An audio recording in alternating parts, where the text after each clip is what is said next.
Welcome, everybody, to Ridiculously Raw, the most must-see show on YouTube today. Hello, friends. It's your ridiculously over good brother, Anthony Florio, joined as always by good old MF Michael Fletcher, the phenom Michael Bullock. Might be, I'm not sure, but awaiting the presence of Dede Woodson. We'll have to wait and see. But for right now, we're going to run down this Go Home to Stomping Grounds edition of Monday Night Raw, which was live from one of the most well-known arenas in the world today, the Staples Center in Los Angeles, California, the home of the Lakers, the Clippers, and the Kings. And yeah, another what I would call a new word that I'm gonna add to my vocabulary this evening. A pish tosh edition of Monday Night Raw this evening. But they did have some moments. And well, without any further ado, let's start it off. Elias was in the ring, ready to do his shtick as always. Ripping on, the Lakers for the whole Anthony Davis trade and everything else, and that became a commonplace theme on this show tonight. But we're not going to get into that. We'll get into that on a future Strictly Sports. But for right now, Elias announced his intentions of being Baron Corbin's handpicked referee for the Universal title match on Sunday night. But then Seth Rollins came out and laid him out with a steel chair. And then it led into all five men who were scheduled to take place in our first match of the night, a fatal five-way elimination match to determine the number one contender for the United States Heavyweight Championship. The Miz, Ricochet, Cesaro, Bobby Lashley, Braun Strowman, and they all laid out Elias with their finishing moves. Burial job. I'm not sure what Elias did to angle the brass. I guess he did something he wasn't supposed to, I guess. I haven't heard of any backstage heat on him, but that's normally what would happen to a guy who has backstage heat. But nonetheless, let's now get into. We're not going to really get into the segment. That wasn't much of a segment, but here's the match, though. Strowman, Miz, Ricochet, Cesaro, Lashley, fatal five-way elimination match. Winner to face Samoa Joe for the United States Heavyweight Championship at the Stomping Grounds pay-per-view. Winner of the match in 14 minutes and 20 seconds. And the number one contender for the United States Heavyweight Championship, none other than the one and only Ricochet. Ricochet gets it done. Well, I'll say it like this. It was good pacing for the opening segment with Elias insulting the crowd, Rollins attacking him, and the five-way wrestlers all performing their finishers on him. So that's all I can say there. Now, as far as the match goes, I would give this about 3 to 3.25 stars. I mean, it was because early in the bout, you noticed that we had 3 eliminations in less than 3 or 4 minutes. But then they gave Ricochet and Miz some time, which I thought was nice. But Ricochet, a much better outing this week after being off with his couple of dives last week. And Joe and Ricochet, to me, is now the most exciting match on a Stomping Ground show filled with rematches of some matches that none of us really want to see in the first place. I mean, I'm not sure why Creative had to make a five-way match when they could have had simply Ricochet and Miz maybe go one-on-one without having all of the others, take losses. But other than that, great matchup. One of the top matches of the night. A good 3 to 3.25 stars. And it sets up a very appetizing United States Heavyweight Championship match. The power and the dominance and the brute strength of Samoa Joe squaring off against the aerial ability and the speed of Ricochet. So There's nothing really more to say on that. 3 to 3.25 stars. Good old MF, Michael Fletcher, come on in. We don't really need to discuss the opening, but the Fatal 5-Way match itself, great matchup. And how about this? Samoa Joe and Ricochet, the power and the brute strength of Joe against the speed and the aerial ability and the agility. And agility. Yes, and agility of Ricochet. And if the roles were reversed, if you were going to say Hitman, what a matchup that's going to be, I just gave you the reason, a la Jesse. Well, this is going to be a great matchup, and I am very excited to see Ricochet versus Samoa Joe for the U.S. title. And yeah, it did make it a lot more better than anything else. And it's gonna be wicked good. It's gonna be it's gonna be great. It's gonna be exciting. It's gonna be a great matchup. I really got nothing more to say. So no, this was a 3-star fight, as you alluded to, Florio. And that's all I can say right now. So Michael Bullock, I give it to you. Yeah, I'll give this about 3 stars for the match here. I mean, yeah, I'm not gonna really talk about what happened at the beginning, but yeah, I mean, I felt like the first, I mean, 3 or 4, I mean, every 3 or 4 minutes we got an elimination, but they gave the Miz and Ricochet some time, and that to me was pretty awesome. And yeah, much better effort for Ricochet. And now all I can say is, I mean, this match between Ricochet and Samoa Joe, I mean, this should be good. I mean, with you got the speed, agility, and quickness of Ricochet, and the power of Samoa Joe. So, I mean, I guess we could say, guys, this is I guess we could say this is like a sort of like a version of David versus Goliath. With David being Ricochet and Goliath being Samoa Joe. So, yeah, so, I mean, part of me really wants to see Ricochet become the U.S. champion, but another part of me feels like it's too soon to take the title off Samoa Joe, especially since he got it back after Rey Mysterio relinquished it. So yeah, I mean, there's yeah, so there's really nothing more that needs to be said. 3 stars. I mean, one of the top fights of the night. So let's move on, Florio. And MF will start off on our next segment here. It was, his favorite, the Raw Women's Champion, the man, Becky Lynch, interrupted by Lacey Evans. Another heated exchange that got out of control. And MF, I mean, Becky Lynch, Lacey Evans, they meet again on Sunday night, and we had one last round of hype, and oh man, these two. Oh. They've been doing very good. They've hyped up the match as good as they could have done it. There's really nothing else that can be drawn. Now it's all about the matchup. It's all about going one-on-one, and I can't wait to see the match. And I know a lot of people are very excited for this matchup because they've done a really well done job. At the end of the day, I kind of feel like Becky Lynch will successfully defend the Raw Women's title and knock off Lacey Evans. I don't think it's time for Lacey yet. However, I do think that it's going to be an entertaining fight. I just hope it's better than what we got at Money in the Bank. I hope it's a better fight overall.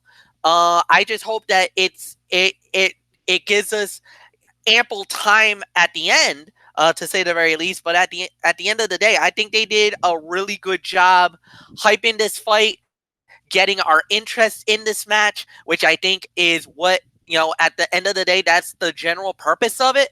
And I do got to give credit where credit's due. I think they did a great job, at least setting up for the match more than anything else. So nothing more to say. Michael Bullock, I give it to you. Yeah, I think this is definitely a good promo. I mean, another good back and forth between Lacey Evans and Becky Lynch. I mean, yeah, I mean, to me personally, I mean, I really want to see Lacey have her moment, but I think it's too soon for her to win the title. I mean, she's only been on the main roster for about a couple of months now, I would say. But so, I mean, yeah, I want to see the impossible happen, but I mean, I still think Becky walks out with the title. So, and plus, I think it's too soon to take the title off of her. So, a good build, good promo here. So, I really got nothing more to say. Let's move on. Well, actually, let's give it to you, Florio. Yes. And then from there, the SmackDown Tag Team Champions, the Planet's Tag Team Champions, the new Daniel Bryan and Rowan. And Daniel Bryan cutting another one of his vintage heel promos. Ignorant, impotent, loved it. You know me. So, they basically, put themselves over as the best tag team right now. And, well, maybe future challengers down the line. The Viking Raiders with a squash match against a couple of Hammerneggers, beat them in 35 seconds. And there was more 24/7 nonsense. And then we had the Kevin and Sammy show. Constable Bleepface was the referee for that, or I should say the guest rather. But he had he announced another handpicked official, and it was EC3. And I just feel so bad for him, man. I really do. I mean, here's a guy who once upon a time won a season of that god-awful NXT back in the day. And then he goes to TNA, becomes a huge star, becomes one of their biggest players, a multi-time world heavyweight champion, had some incredible matches over there, comes back to WWE, and it's like he never left. I mean, another burial job. I mean, my goodness. I mean, I just feel so bad for him. I really, really do. Especially when he became Ethan Carter III in TNA and became a mega star over there. And yeah, those days are long gone, boy. Those days are long gone. Rollins laid him out, and then it brings out the New Day, and the New Day comes out, and we have ourselves a 6-man tag team match with the New Day squaring off against Baron Corbin, Sami Zayn, and Kevin Owens. But wait, there's an added caveat here.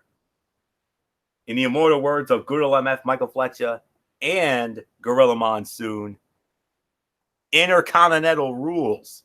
2 out of 3 falls. When all is said and done, the New Day wins it. 2 straight falls. Bullock, I'm sorry, I don't have a time on the fall here, but there is no right or wrong answer. Just give us what you feel is the best rating for it. Excuse me. Yeah, I mean, I'll give this about I'll give this about 3 stars. I mean, maybe even 3 1/4. But I mean, yeah, because I mean, here's the thing. I mean, this thing went 2 straight falls, and then of course, I mean, at some point, I mean, during the second fall, I mean, we saw a little miscommunication. I mean, we had Baron Corbin basically kicking was it Kevin Owens or Sami Zayn? One of the two, but they didn't appreciate it, and let's just say they stuck it to Baron Corbin, and let's just say Corbin got fed to the wolves and got buried. So yeah, so 3 to maybe 3 1/4 stars for me. So Florio, I give it to you. And as far as the burial for Baron Corbin, couldn't have happened to a nicer guy. Ah. So Florio, it's yours. Yep. Awaiting the presence of Didi Woodson. Didi Woodson messaged me. We're gonna get her in here in just a little bit. but nonetheless, while we wait on that, I agree with Bullock's rating. This was a 3 to 3.25 star match. And just give me one moment here as I get Didi Woodson on in here. All right. Yeah, 3 to 3.25 stars is my rating for that. I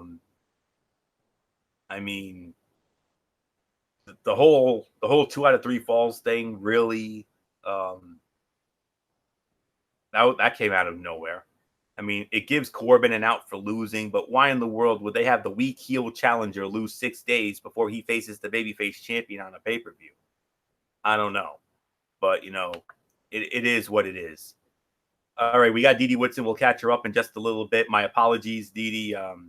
I put in the wrong email address for you, and that's why you didn't get the invite. So I take responsibility for that. We'll get you caught up in just a moment. But nonetheless, 3 to 3.25 stars is the rating for the match. So there's nothing left to say except MF. In the immortal words of you and Gorilla Monsoon, not a 1-fall 6-man tag, Intercontinental rules. How about that?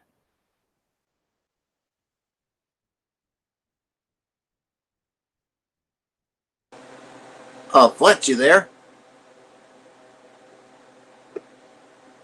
Well, I guess MF might have stepped away for a moment. So, Didi Woodson, come on in. I want to get you caught up here right now. What did you think of that? What did you think of that fatal 5-way for the U.S. title contendership that Ricochet won? Hey, I thought that was a really good match. I guess you could say it was a little bit of a segment before it, where everybody kind of beat up on Elias, but the whole thing in a whole, I really liked it. I thought it was very well done. I'm going to give it probably about 3.5 stars. Okay, fair enough. How about the segment with Becky Lynch and Lacey Evans? Final hype for their Raw Women's Title match Sunday night. It was an okay segment. It could have been done a little bit better, but it is what it is. So, not much more I'm going to say about that. Yep, and then fair enough. And then they had Corbin. They had Baron Corbin on the Sami and Kevin show, and then it led into a 6-man tag with Corbin, Zayn, and Owens against the New Day in a 2 out of 3 falls Intercontinental rules matchup. Let's see. I'm trying to find out my notes. Okay, here we go. Yeah, the segment was all right. I mean, I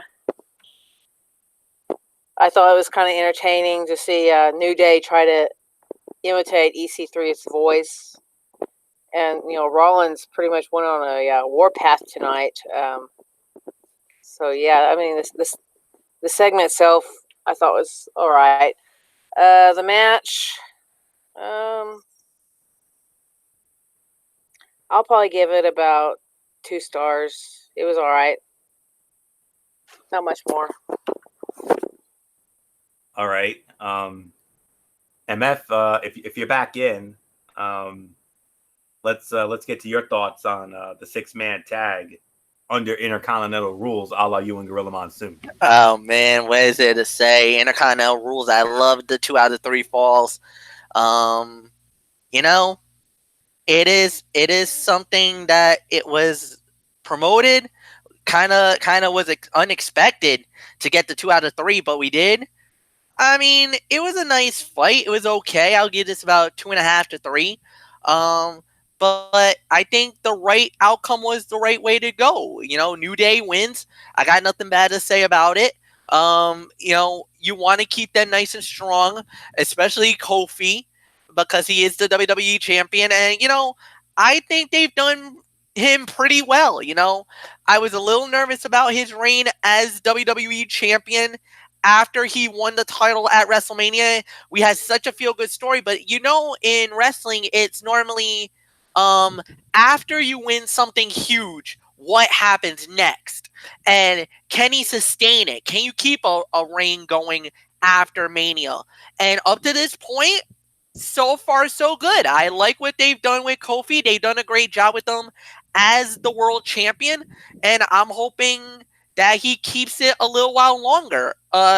Even though there is the fear of the Money in the Bank, because now that Brock Lesnar is the man, that he could get an opportunity at the belt, but hopefully he don't. But you never know. So anything can happen. At the end of the day, yeah, nothing more to say. So, should we just move on, or do you want me to give this to Didi, Anthony? No, I already caught Didi up, so All right, so we while you move were on. gone. So yeah, so we're all good to go here. Paul Heyman cuts another promo. I mean, we'll say the same thing we always do. Money on the mic as usual by Paul Heyman. Putting over how Brock Lesnar could be in the house tonight. Spoiler alert, he wasn't. So let's just move on here. You would think, considering the talent involved in this next match, that this was going to be something good. Usos against Gallows and Anderson. Usos win the match, but in only 2 minutes and 40 seconds. Two more talents, Gallows and Anderson, who have been, they've been getting a little bit on the buried side. I would have thought, considering the backstage moment they had with AJ Styles, I thought maybe something was going to happen. But yeah, of course they find a way to screw this up. What else have they screwed up lately? But for Gallows and Anderson, AEW guys, AEW, go run if you have to. You're not going to get it. You're not going to get any more damn things there. I'm just saying. I don't think AEW wants them. That's the problem. I don't think AEW is gonna want the Gallows and Anderson as much as I know a lot of people want to see them there. If you want a logical area that they should go, Anthony, I'm gonna say it. The place where they made themselves big names in professional wrestling. If you want, bingo, back to New Japan Pro Wrestling, back to the Bullet Club. Nothing more to say. Florio, go. Fair enough. And then we had Roman Reigns, the big dog, come out. He cuts a promo. He gets interrupted by he called out Shane McMahon, and then Shane O'Mac shows up on the Titantron with Drew McIntyre. And then McIntyre has a few choice words. And then, of course, he went there. He brings up Roman's children, and oh yeah, it's like that moment on that old school moment with the Gorilla Monsoon and Tony Schiavone, that whole Roddy Piper Bad News Brown moment. I mean, Drew McIntyre was like Bad News Brown. Oh, that's it. Yep. MF knows where I'm talking about. That's it. And then Roman going into the VIP room and exploding on Drew McIntyre, put him through a buffet table. Oh my God. Yeah. They couldn't hold him back on that one. Yep. And man, he went berserk. So, okay. So. Well, lesson learned here.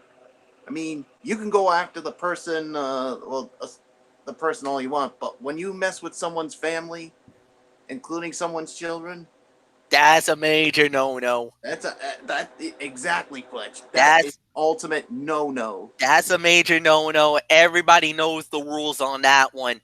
You don't go after the wife. You don't go after the children. In the case of the ladies, you don't go after the men, because you do that, you're asking for an ass whooping. And sure enough, Drew McIntyre got it. Roman Reigns kicked Drew McIntyre's ass here tonight, and quite frankly, he deserved it. I mean, it's like anything else in this world. That's like if you're going after Michael Bullock and his significant other. That's if you go after Anthony Florio's family. That if you go after Didi Woodson's family, go after her kids, go after Kevin. Or for me, if anybody says any junk about my family, the gloves are coming off. Somebody's going to get jumped for that. So, yeah. Yeah, like you said, Fletch. If anybody messes with my family, my parents, my sister, or even my girlfriend, watch out. Back out of the way, and I will grab a shovel and bury someone 6 feet under. So that's the segment in a nutshell, friends. That's all there is to say on that. So I think we gave our thoughts here. So now hopefully the people out there hear this and pretty much learn a lesson from this. Fair enough. Let's move on. And then we had another cutout here. Hey, a rare women's tag team title defense from the Iconics. Wow. Color me surprised. And this is the team that MF puts over. Iconics defending against Alexa Bliss and Nikki Cross. Good news, MF. You don't have to worry. Iconics got the win. 3.5 minutes. They're still the women's tag team champions.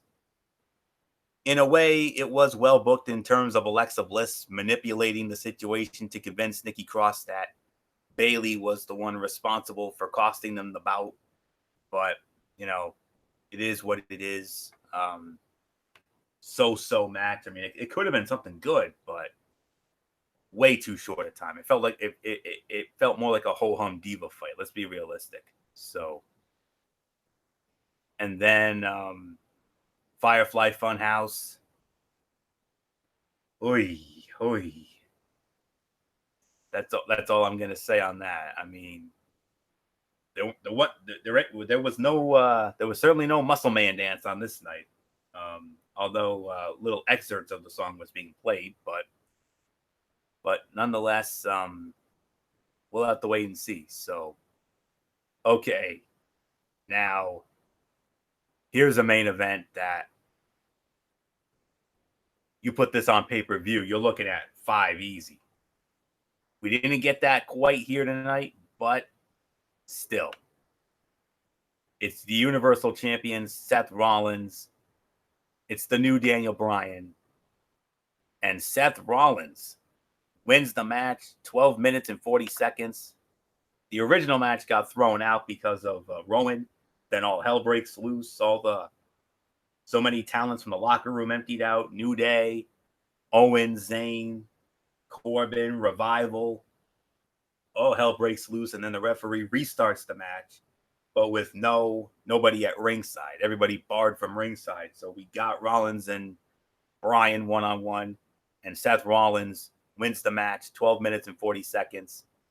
Didi Woodson, on a pay-per-view, this is a 5-star waiting to happen, but on a TV, unfortunately, we didn't really get that tonight, but it was still fun, though. Yeah, it was. It was a very good match. For me, I would count this the fight of the night. I'm going to give it, it's about 3.75 stars. It was very well done.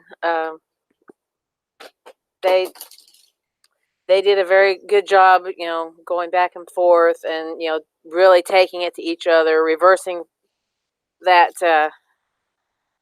submission hold several times. I mean, it was really well done. So there's not much more I'm going to say about it. I mean, this was definitely a good way to end what turning out to be, a decent Raw. So not much more I'm going to say about it. It's yours. Yeah. Fight of the night for me as well. 3.25, 3.5 stars. I mean, criminally short. I mean, 12 minutes and 40 seconds. I mean, this should have gotten in excess of 15 to 20 at least. I mean, if you had given these guys 15 to 20 minutes instead of all that nonsense beforehand, we would have been talking 4.25 range. But unfortunately, they didn't do it. I mean, going into this match, I smelled a rat, and I'm not at all surprised that they found a way to, make this disappoint somewhat. But it was still a great matchup, though. I mean, and another week and another bait and switch. I mean, they hyped the announcement of the special referee for the Universal title match, but they opted to leave that a mystery. And maybe until Sunday. And, you would think if they had something big in mind, they would have been sure to announce it tonight to sell the pay-per-view. But they didn't do that. So that's really all there is to say about that. But other than that, solid, great match between these two. Really wish it could have been longer, but it is what it is. So 3.25, 3.5 stars. Fight of the night, even though it wasn't a bang, as I can say. So nothing more to say. MF, I mean, the history of these two better than all of us do from their Ring of Honor days. Bryan Danielson, Tyler Black. Not quite that caliber here tonight.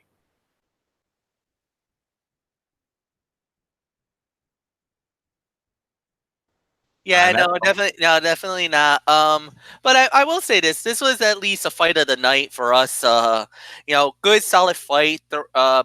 About 3 is what I'm gonna give it. And yeah, it was definitely a solid matchup. Everybody played the roles really well. It was an entertaining type match. Obviously, it wasn't going to be the 5-star classic. We hardly ever get that nowadays in WWE, or especially on Raw or SmackDown, anything like that. Very rare we get something that would blow us away. It's been what, maybe a good few years since we've had like a darn near 4.5, 5-star level type fight. It's been a long time. So I mean, good for what it was worth. Solid main event. Like you said, Florio, you were right. If this was a pay-per-view type match, easily we would have been talking 4.25, 4.5. But, as far as tonight goes, to get even 3, I would give this, solid marks. This was solid. Nothing amazing, but it was solid nonetheless. So, Michael Bullock, I give it to you. Yeah, I'll give it about 3.25, 3.5. I mean, it's definitely the fight of the night, no doubt about it. I mean, yeah, you said it. If this was on a regular on a pay-per-view or WWE Network special, this would be 5 stars easily. But we don't get that much these days in WWE. So yeah, I enjoyed it. So there's really nothing more to say. So I'm just gonna give it to D.D. Woodson. I started it. Oh, I'm sorry. Yeah, so Florio, I say it's time to get to the overall review of this Monday Night Raw. Yeah. Thumbs in the middle once again. We did get 3 quality matches on this show here tonight. This main event, obviously, with Rollins and Bryan, that 5-way for the U.S. title contendership, and of course the Intercontinental Rules 6-man tag. Those were the 3 quality matches of the night. Throw in another solid Becky and Lacey segment, and Heyman money on the mic as usual. They advanced the Roman angle with Shane O'Mac and Drew McIntyre. That was well done. And yeah, but we still had our usual round of cutouts as usual. And you would think, being in a city as big as Los Angeles and the Staples Center, you would think they would put forth a better effort here tonight. We've seen worse episodes of Raw lately, but this one failed in its unenviable task of trying to sell us on the Stomping Grounds pay-per-view. And they added Big E and Xavier against Sami Zayn and Kevin Owens to that lineup. Okay, all right. So yeah, this Stomping Grounds event, I mean, way too many rematches. I mean, it's matches we've seen before, with the exception of Ricochet and Joe. I mean, that's got show stealer written all over it. But other than that, I mean, we've seen these before. I mean, Ziggler and Kofi in the cage for the title. I mean, that could be the other, big one there. But I mean, we'll see about Roman and McIntyre. Hopefully we'll get a better match than what we had at Mania. But, we'll just have to wait and find out. So we'll get into that this weekend. But for right now, I would say probably about a 5.5 or so for this show tonight. So nothing more to say. MF, another week and another average, mediocre edition of Monday Night Raw. And it might not bode well for your show tomorrow night. Well, I hope it is better, but I gotta agree, it's gonna be at least 4.5 to 5. It was all right for what it was worth. It wasn't, anything special. They just haven't hit any marks yet. Um, it, we're hoping for the best. We're hoping for something better, and unfortunately, we're not getting anything good as of late. So, average, mediocre. Yes, you're right. They just got to get better. But the thing is that with so much going on, you just don't know if it's meant to be. That's how sad this has become. Um, I really got nothing more to say. Michael Bullock, it's yours.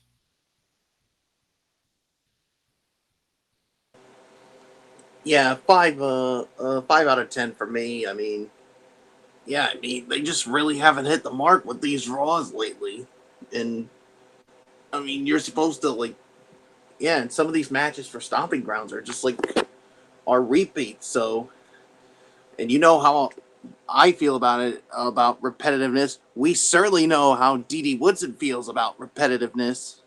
I mean, she really despises it. So my gut feeling is I don't think she's going to be interested in this pay per view. So we'll see how she feels. So to me, this is a 5 out of 10. So Dee Dee, before you give your overall thoughts, are you looking forward to this with all this repetitiveness? Not really. I kind of figured that. Yeah, this is not the best pay per view lineup, and it's not the best lead up to the pay per view. I'm going to go ahead and go about 5.5. I mean, there was a little bit better stuff. You know, it was a little more entertaining in certain spots. Did have some storyline build. Still very heavy in the Shane McMahon bit, and that's to the point now of this best in the world crap needs to go away. I'm kind of tired of it. The matches are getting repetitive for Shane. I mean, most of what we're seeing here is basically the same thing you pretty much saw when he was facing Miz. I mean, it's just to that point. You just want it to go away.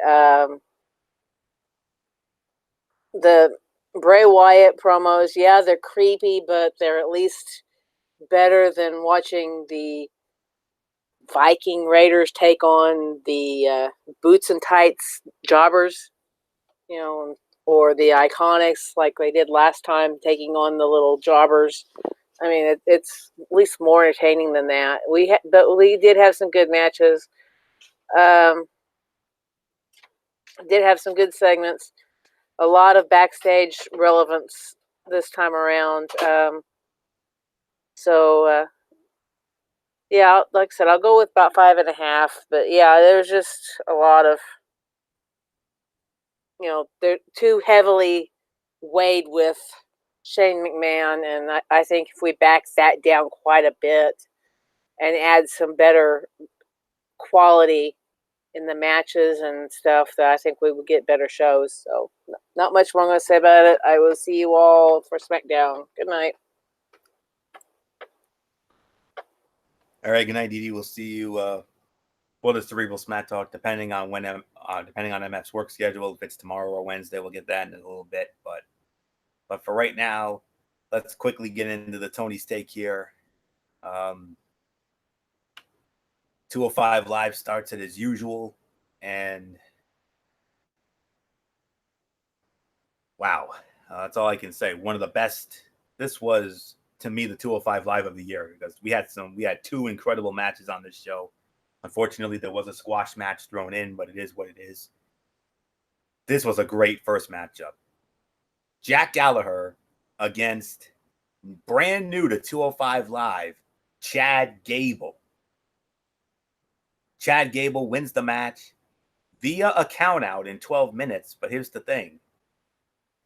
Even with the countout finish, this was an incredible match. This was 3 3/4 stars. It looked like Gallagher was supposed to beat the count, so the finish did come off a bit flat, but this was some really good stuff.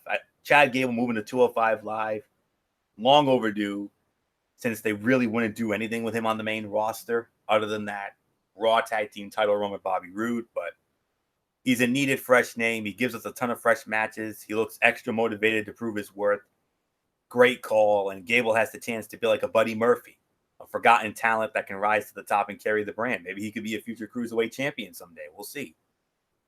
Singh brothers in a squash match. It's the setup for the Singhs against the Lucha House Party. So nothing more. I'm not going to comment on this. Fatal 4-way match. This was a contenders match. Akira Tozawa, Humberto Carrillo, Drew Gulak, Oni Lorcan, and Akira Tozawa and Drew Gulak with a double pin. 13 minutes, 36 seconds, but this was still a 4-star match. Great main event, great pacing. Crowd got into it. Everyone worked hard. They got time to shine. And I think we're going to get a Gulak and Tozawa rematch to determine the true number one contender for Tony Nese. And we could be looking at a feud with Oni Lorcan and Aria Daivari down the road. That could be good. So 8 out of 10 for me. Way better than Raw and SmackDown. The debut of Chad Gable, great main event, and it sets up another big match for next week. So 8 out of 10 for me, easy. Impact Wrestling. I don't have star ratings, but I'm going to give you what happened here. The North going over Sabu and RVD. Jessica Havoc in a squash match. Raj Singh of the Desi Hit Squad against Cody Deaner of the Deaners. Great matchup here. Madison Rayne and Jordan Grace. Madison Rayne won that match. One of the top matches of the night on that show. Killer Cross against the Sandman. Killer Cross winning that. And in the main event, Michael Elgin over Willie Mack. So very good match there. And yeah, the Build the Slammiversary continuing. And here's another thing that's been a hell of a lot better than WWE over the last several weeks. Impact Wrestling. Get a chance to watch it on Friday nights on the Pursuit channel if you have it, or if you want to watch it with MF over on Twitch, then feel free. So, yeah, they've been putting together some really good matches lately, and last week was another one. So, sorry I don't have a rating on it, but that's what happened there. So let's get to the business at hand here.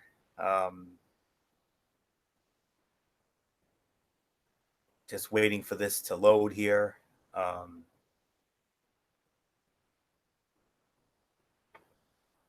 Yeah, so what we're going to do is, yeah, well, they're not coming up. So, so what I think we're going to do is I'm just going to put a bow on this one, and I'm just going to hand it over to MF, and MF set the table for the next Cerebral Smack Talk. Is it tomorrow? Is it Wednesday? When are we doing? Oh, it is tomorrow night. Tomorrow night, 10:30 Eastern, as always. We're going to be talking about SmackDown Live. I will have a Mikey's Mindset. I'm just going to try to line that up for you guys. And until then, we'll see you guys tomorrow night. So, Anthony, it's yours. All right. And then Friday night on Strictly Sports, it will be our 2019 NBA Draft Recap Edition of Strictly Sports. Unfortunately, Michael Bullock will not be joining us. He has a very special commitment this weekend, so hopefully MF will be ready for that. I'm sure he will be, because he is Mr. NBA after all. I know how seriously he takes the draft, and I know he goes through everything. So that's it. So until and then this weekend, of course, Saturday. We'll have to figure out a time what's good for me, MF, and Didi, because Bullock has a very special commitment this weekend. So he won't be with us for that either, but he will be with us Sunday night for the recaps. So for the Stomping Grounds event. So that's it. So until tomorrow night at 10:30 for the Cerebral Smack Talk with MF over on Braves Fan 95. It's your ridiculously over good brother Anthony Floyer here for good old MF Michael Fletcher, for the phenom Michael Bullock, and in spirit the Twisted Angel Didi Woodson, and the Hardcore Pipe Bomb DF from RI401 Derek Ferreira. You know the routine, everybody. Thumbs up. Talk to you later. Yeah, throw it up Fortune 4 style. Bye for now, my friends. God bless. Be good to each other. Have a blessed Tuesday, and until tomorrow night for the Cerebral Smack Talk with MF, you've been watching Ridiculously Raw right here on the Zone25 on YouTube.com. And remember, no matter what anyone tells you, wrestling is indeed actually real. For everybody who's been a part of this one, for now, I say Floyo so long, and bye, everybody, bye.